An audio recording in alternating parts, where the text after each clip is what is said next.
Hai sedulur pemilih, berjumpa lagi di ini podcast KPU Kabupaten Wonogiri.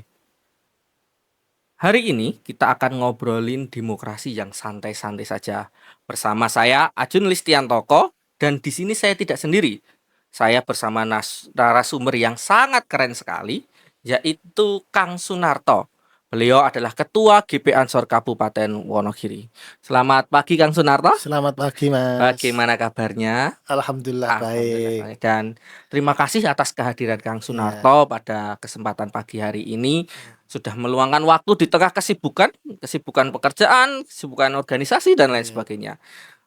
Semoga nanti obrolan ini ada manfaatnya ya, dan bermanfaat untuk sedulur pemilih semua ya Mas ya. ya, Nah, untuk mengawali obrolan kita santai hari ini ya Mas ya, ya, kita mungkin ini kan sedulur pemilih juga mungkin ada beberapa yang belum tahu nih. ya, Mas Kang Narto ini adalah ketua GP Ansor Kabupaten ya, Wonogiri. GP Ansor itu apa sih Mas? Terus apa saja sih kegiatan-kegiatannya? Kalau mungkin sebagian sudah tahu ya sedulur pemilih ya, mungkin anggota Ansor, tapi yang lain Mas, ya. monggo Mas. Oke, Kang Narto. oke.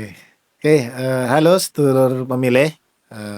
Saya Ketua Ansor di Kabupaten Wonogiri periode 2026-2030. Dengan status hari ini adalah kegiatannya sehari-hari jualan mente sama menjadi seorang dosen di salah satu kampus agama yang ada di Solo seperti itu. Gerakan Pemuda Ansor salah satu Banom yang ada di Kabupaten Wonogiri yaitu Banom dari Nahdlatul Ulama. Kita memiliki jumlah anggota kader di seluruh kecamatan, tentunya di 25 kecamatan. By name by address menyentuh angka 2.850. Itu by name by address. Karena kita masyarakat Wonogiri terkenal dengan kaum buruh ya Mas, karena bekerja di luar Wonogiri, anggota kader Ansor yang standby sewaktu-waktu di calling bisa bergerak itu di angka 500. Seperti yang akan kita laksanakan pada tanggal 25 Juli nanti, kita akan menghadirkan 350 kader Ansor Banser untuk apel ketahanan pangan, seperti itu. Program-program yang akan kita laksanakan selama satu periode apa saja sih? Tentunya adalah kaderisasi, pemberdayaan masyarakat, dan kemandirian ekonomi, seperti itu. Kita ada kemandirian ekonomi dikenal dengan Badan Usaha Milik Ansor yang sudah bergerak, ada air mineral, ada jaringan wifi, ada konveksi. Untuk pemberdayaan ketahanan pangan kita akan melakukan penanaman pohon alpukat yang nantinya ditanam di seluruh kecamatan se-Kabupaten Wonogiri. Terus untuk kegiatan keagamaan kita ada kegiatan Rejalul Ansor yang dikenal dengan selapanan di setiap kecamatan. Itu untuk kegiatan. Jadi tagline Ansor yang saya nahkoda itu Ansor Wonogiri 1 Mas, seperti itu. Oke, Ansor Wonogiri 1 ya Mas ya. Ansor Wonogiri 1 dengan background S-nya itu sinergi. Tentunya adalah sinergi dengan seluruh stakeholder dan internal yang ada di Kabupaten Wonogiri. Iya, luar biasa ya program-programnya ya. Terus Apalagi agamis ya. Oke. Itu yang latar belakang karena kita di Nahdlatul Ulama, jelas bahwasanya landasan kerangka dalam beragama kita Ahlussunnah wal Jamaah, Nahdiyah kan seperti itu. Terus tanya ada terpadu, kita akan menggunakan sistem online yang ada di Kabupaten Wonogiri terkait kaderisasi, terus terkait pendataan aset bergerak maupun non bergerak. Terakhir adalah unggul, yaitu terkait ada program yang nantinya adalah kita ingin melahirkan SDM ya dari Ansor, minimal adalah teman-teman bisa sarjana. Seperti itu Mas. Itu background Wow, yang luar akan biasa ya. dilaksanakan. Dan Mas Kang Narto ini memimpin kurang lebih 2000-an ya Mas ya, anggota Iya, Ansor ya, yang cukup banyak juga ya dengan usia-usia yang masih muda dan pasti mereka adalah calon-calon pemimpin iya, bangsa ya Mas ya. siap. Oke. Memang betul Mas, seperti yang jenengan katakan seperti itu. Oke. Nah, untuk mengawali obrolan kita Mas tentang demokrasi ya. Kita akan ngobrol demokrasi inklusif Mas ya. Iya, Ini ya sedulur pemilih jangan bilang wah ini inklusif apa sih, berat ya. Demokrasi inklusif itu kesetaraan. iya, Jadi setara hak dan lain sebagainya. Nah, nanti saya akan memberikan pertanyaan yang ringan-ringan saja Mas iya. ya. Nanti kalau berat anggap saja saya curhat ini sebagai Iya, iya, bagian iya. dari penyelenggara Iya, pemilu gitu iya. nggih. Nah, Mas ini sebagai ketua GP Ansor ya, Iya. menurut Kang Narto ini, bagaimana nih demokrasi ini bisa nyaman untuk semua pihak. Karena kan beberapa kali kan ada suara-suara Iya. sumbang ya terhadap golongan, jadi golongan-golongan dan lain sebagainya. Bagaimana agar demokrasi di Wonogiri nyaman bagi semua pihak? Gitu. Iya. Menurut Kang Narto bagaimana? Monggo. Oke, terima kasih. Ini menarik. Kalau ini kan namanya Mas Arjuna. Perbedaan antara Arjuna dan Chef Juna. Chef Juna itu kan memasak Ya, makanan. ya. Kalau jenengan memasak isu kan. Wah, betul. Ya, sama-sama chef kan seperti Iya, itu. iya. Cuman beda ini yang objeknya. Mm-mm. Ya, jadi karena obrolan kita adalah santai ya. Oke, Santai santai. bahwasanya demokrasi yang inklusif berarti kita berbicara tentang siapapun kan diterima kan kayak itu. Tidak memandang latar belakang. Yang dilakukan oleh Gerakan Pemuda Ansor tentunya adalah salah satunya adalah ukhuwah Islamiyah, ukhuwah Watoniyah, ukhuwah Basyariah seperti itu. Nah, apa yang akan kita lakukan tentunya adalah kita membuka ruang dialog tanpa pandang bulu. Yang kita lakukan adalah entah dari Islam maupun dari non-Islam seperti itu. Yang sudah kita lakukan hari ini, saya sudah menjalin kerjasama dengan Bapak Sulaiman, salah satu kepala ya Sekolah Tinggi Agama Buddha yang ada di Kabupaten Oke, Wonogiri. ya. Itu yang sudah saya awali sebagai Oke. ketua. Terus yang kedua adalah kita dari Gerakan Pemuda Ansor ada namanya Banser yang siap untuk dilibatkan di segala kegiatan, termasuk kegiatan keagamaan Islam maupun di non-Islam. Itu bentuk salah satu demokrasi inklusif yang sudah kita jalankan sampai hari ini. Terus komitmen dari Gerakan Pemuda Ansor tentunya seperti ini, Mas. Pemimpin yang baik itu lahir dari proses demokrasi yang baik seperti itu. Oke, ya, pemimpin yang baik lahir dari demokrasi yang baik ya, Iya. Mas, ya. Itu yang yang bisa kita lakukan. Terus pemberdayaan kader yang kita lakukan untuk menjaga demokrasi inklusif di setiap kecamatan sampai di desa ya. Karena kita memiliki kader di desa se-Kabupaten Wonogiri, tentunya adalah kita ada namanya pendidikan politik, Mas. Nah, pendidikan politik ini kita akan berbicara tidak hanya persoalan datang ke TPS nyoblos, tidak hanya itu.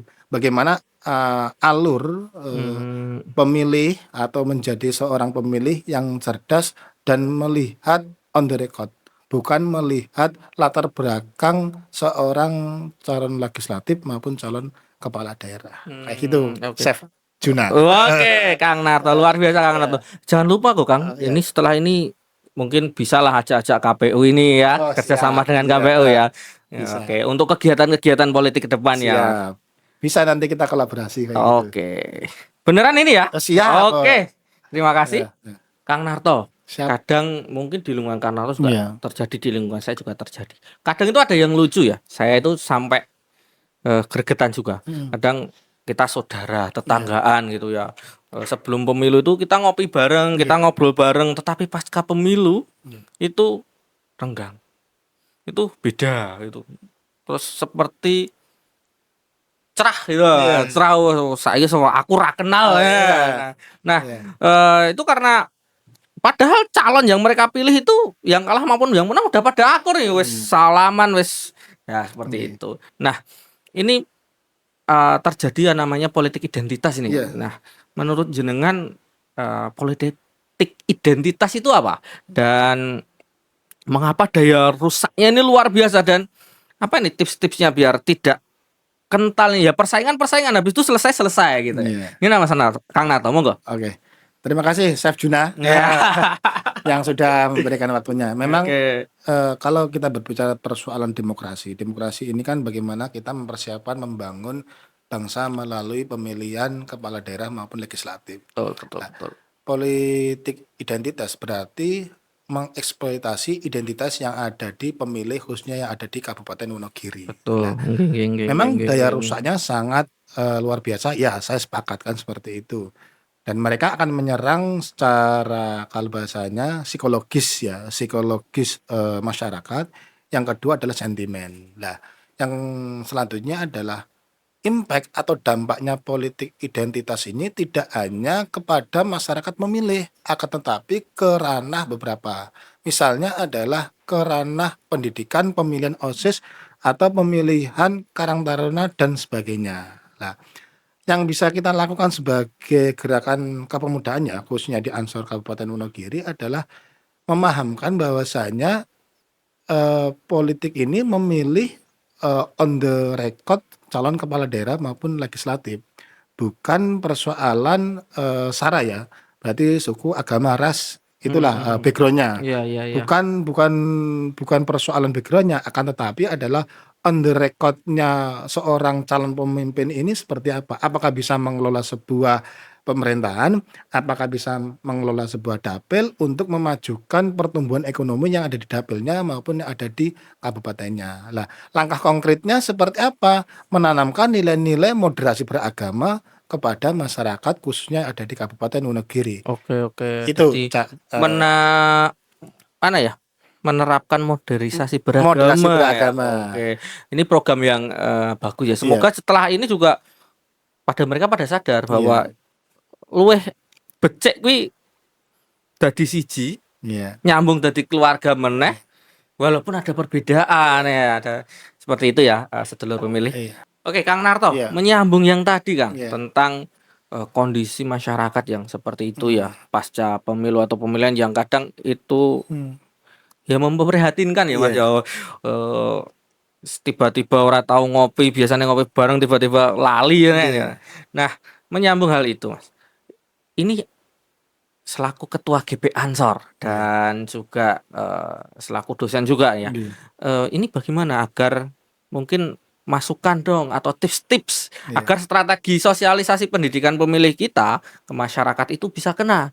Jadi masyarakat itu tidak hanya wah kayak golonganku, kayak seprofesi denganku, tapi bagaimana memilih berdasarkan integritas calon, rekam jejak yang baik, visi misi dan program atau kegiatan yang ditawarkan, tidak hanya semata-mata karena bagian dari golongannya. Menurut Kang Narto bagaimana ini? oke. Ya, terima kasih, Chef Juna. Weh, chef yang Eh, baru ini. ini baru memasak ini, Baru memasak ini, oke. memasak persoalan demokrasi. Oke. Oke, pertanyaan adalah bagaimana yang harus kita lakukan agar bisa terrealisasi terkait politik yang ramah bukan marah kayak Iya, gitu. betul. Yang bisa kita lakukan adalah seperti jargon Ansor Wonogiri ya, satu sinergi jelas seperti Sinergi itu. ya. Ansor Wonogiri sinergi yang akan kita lakukan. Sinergi dengan siapa pertanyaan? Jelas dengan KPU Wonogiri. Ya. Kayak gitu. Sinergi dengan KPU Wonogiri. Terus langkah konkretnya adalah Ansor Wonogiri sebenarnya memiliki beberapa kelompok kecil yang ada di tingkat desa kan kayak Iya, gitu. iya. Eh, Calon legislatif maupun calon kepala daerah maupun eksekutif Mm-mm. kalau dari internal Ansor ya khususnya adalah menolak jualan agama kayak gitu. Oke, menolak jualan agama ya. Menolak jualan agama karena apa? Seperti yang sudah kita bicarakan di awal bahwa politik identitas ini dampaknya eksploitasinya sangat berbahaya bagi keberlangsungan sekarang dan masa depan bangsa khususnya di Kabupaten Wonogiri. Nah, langkah konkretnya adalah membentuk kelompok-kelompok kecil. Kalau di Ansor kita melakukan pemetaan ada karakter pegunungan. Kita kan ada karakter pegunungan ya, Betul, ya, ya. seperti itu. Ada karakter pesisir selatan, Mm-mm. ada karakter perkotaan, kan Mm-mm. seperti itu. Karakter ini treatmentnya juga berbeda-beda kan seperti itu. Karakter pegunungan di treatment dengan karakter perkotaan tentu adalah berbeda. Cuman adalah persoalan ekonomi menjadi hajat bersama. Jadi program-program ekonomi inilah yang nantinya menjadi hajat bersama bagi calon kepala daerah legislatif yang nantinya akan dibawa ke daerah-daerah maupun ke desa-desa. Bukan lagi jualan agama, tapi apa yang dibutuhkan masyarakat untuk keberlangsungan dalam kurun waktu misalnya adalah 5 tahun ke depan. Terus misalnya adalah pembangunan, terus pendidikan dan lain-lain. Ini menjadi skala prioritas yang perlu kita sosialisasikan melalui kelompok-kelompok kecil yang kita klaster pegunungan, pesisir dan perkotaan. Oke, jadi ini masukan yang bagus untuk KPU ya. Iya. Jadi mungkin nanti bisa kerjasama dengan berbagai pihak, mungkin juga bisa dengan Ansor Iya. terkait dengan klasterisasi ini ya. Iya. Jadi, kalau masyarakat pegunungan itu seperti ini, Iya. kalau masyarakat pedesaan seperti ini, Iya. kalau perkotaan seperti ini dan lain sebagainya. Iya. Oke, menarik ini, menarik pembahasan kita hari ini dan kita masih akan berlanjut kembali ya dengan pertanyaan-pertanyaan yang lebih keren ya. Oke, Oke. Sajinaya. Ya, Kang Narto, Iya. ini kan orang Wonogiri. Pasti budaya Wonogiri itu masih kuat. Budaya kerja, budaya serawung, budaya saling membantu, kekeluarganya masih terjaga. Tapi kadang hanya karena kontestasi 5 tahunan semuanya itu bisa rusak. Habis pemilihan kepala daerah, beda kepemilian langsung rusak. Padahal kekeluargaan itu kan sudah dibangun jauh ya. Hanya karena masalah sepele saja seperti itu jadi hal yang membuat kita kurang pas lah masalah. Saya juga punya temen nih. Tiba-tiba karena saya penyelenggara pemilu kalah, saya jadi disalah-salah. Kok iso kalah piye? Padahal kan hasilnya kan memang seperti itu gitu kan. Nah, agar bagaimana menurut Kang Narto ini hal-hal seperti ini dan apa yang harus dilakukan oleh masyarakat dan juga GP Ansor juga mungkin ada juga nih antara anggotanya nih beda pendapat gitu. Enggak Kang Narto? Oke. Mensikapi kalau kita bahasanya adalah kearifan lokal ya. Ya, kearifan lokal. Chef Juna kan itu kearifan lokal. Kalau kita ada namanya menyambung ke jawaban di awal bahwasanya ada istilah atau diksi dengan moderasi beragama. Nah, dalam moderasi beragama itu ada namanya akomodatif terhadap kebudayaan lokal. Nah, apa sih budaya-budaya lokal yang ada di Wonogiri yang nantinya diintegrasikan dengan nilai-nilai di demokrasi yang nantinya outputnya adalah dilakukan internalisasi terhadap nilai-nilai demokrasi dengan kebudayaan lokal yang ada di Kabupaten Wonogiri. Salah satu langkahnya yang di Ansor pelajari ya, itu terkait transformasi nilai yang ada di dalam kebudayaan lokal.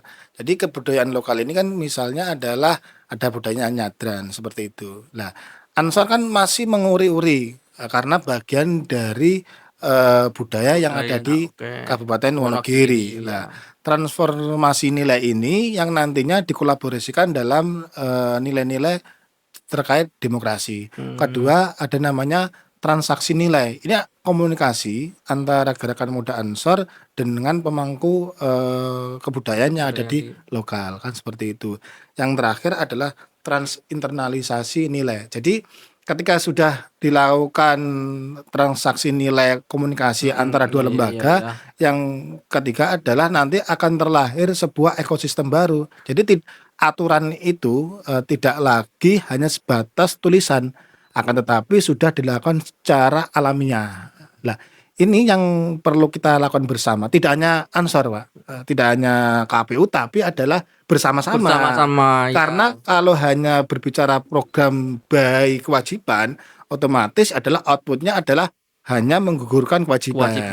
Tapi adalah kalau melakukan internalisasi nilai-nilai demokrasi yang nantinya dikolaborasikan dalam kebudayaan lokal, tentunya akan mendapatkan nilai kebiasaan baru, yaitu adalah politik yang inklusif seperti itu. Oke, menarik ini ya Kang Narto ya. Dan memang masyarakat itu perlu disadarkan dan memang ini bukan hanya kewajiban KPU tetapi juga kewajiban seluruh masyarakat ya untuk bagaimana agar budaya ini melindungi hal-hal yang bersifat gesekan-gesekan yang hanya 5 tahunan ini ya. Oke, seperti itu Kang. Nah, Kang Narto, kita sudah sampai di sesi penghujung podcast kali ini yang ya santai saja ya. Mungkin kita bisa ketemu lagi besok ya setelah berjalannya waktu ya, atau besok sebelum tahapan pemilu dimulai mungkin kita bisa ngobrol-ngobrol lagi. Nah, di sesi terakhir ini Kang, saya pengen ada statement dari Kang Narto dan ataupun sedikit pendapat lah mengenai 3 kata. Yang pertama adalah politik identitas, yang kedua adalah persatuan bangsa, dan yang ketiga adalah masa depan Wonogiri. Iya. Monggo Kang Narto. Oke, yang pertama adalah nanti kita akan bertemu di lapangan dengan program yang sama Iya, oke, kita memasak Iya. bersama ini, oke. antara KPU dan Gerakan Muda Ansor Iya, Wonogiri. Jangan lupa disiapkan emojinya kan Ya, ya. siap. Oke. Yang pertama adalah politik identitas. Jelas politik identitas adalah menjadi ancaman bersama, Mas, atau Chef Juna. Iya. Ancaman bagi masyarakat seluruh Indonesia, khususnya yang ada di Kabupaten Wonogiri. Wonogiri dikenal dengan ramah, sopan santun, dan berbudi luhur. Jangan sampai ada bibit-bibit, kita berbicara bibit, Mas. Jangan sampai ada bibit-bibit politik identitas yang mengatasnamakan agama untuk kepentingan politik. Itu yang pertama. Terus yang kedua adalah persoalan apa, Mas? Persatuan bangsa. Persatuan bangsa. Berarti menjadi modal utama atau pondasi yang perlu kita bangun untuk mempersatukan antara masyarakat satu dengan yang lainnya tanpa pandang bulu, Mas, itu baik Islam maupun non Islam, karena adalah modal utama membangun Wonogiri adalah persatuan. Yang terakhir adalah masa depan Wonogiri. jelas masa depan Wonogiri sesuai dengan tagline Ansor 1 seperti itu, sinergi agamis terpadu dan unggul. Gerakan Pemuda Ansor Wonogiri menjadi rumah bersama. Selayaknya AC di podcast ini mendinginkan seperti itu. Oke, luar biasa. Dan memang 3 kata ini tadi ya. 3 kata ini yang menjadi penutup podcast kita hari ini adalah 3 kata ini sebenarnya menjadi sebuah hubungan yang menjadi satu.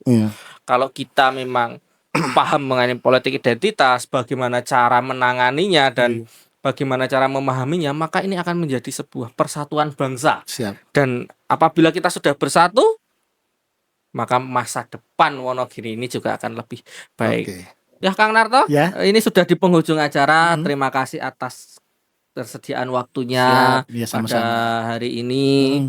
Sudah meluangkan waktu juga. Semoga menjadi amal ibadah yang luar biasa dan juga bisa menginspirasi seluruh sedulur pemilih di sini ya. Oke, dan terima kasih juga kepada seluruh penonton yang telah menyaksikan ini podcast KPU Kabupaten Wonogiri kali ini. Mari bersama membangun Wonogiri melalui demokrasi.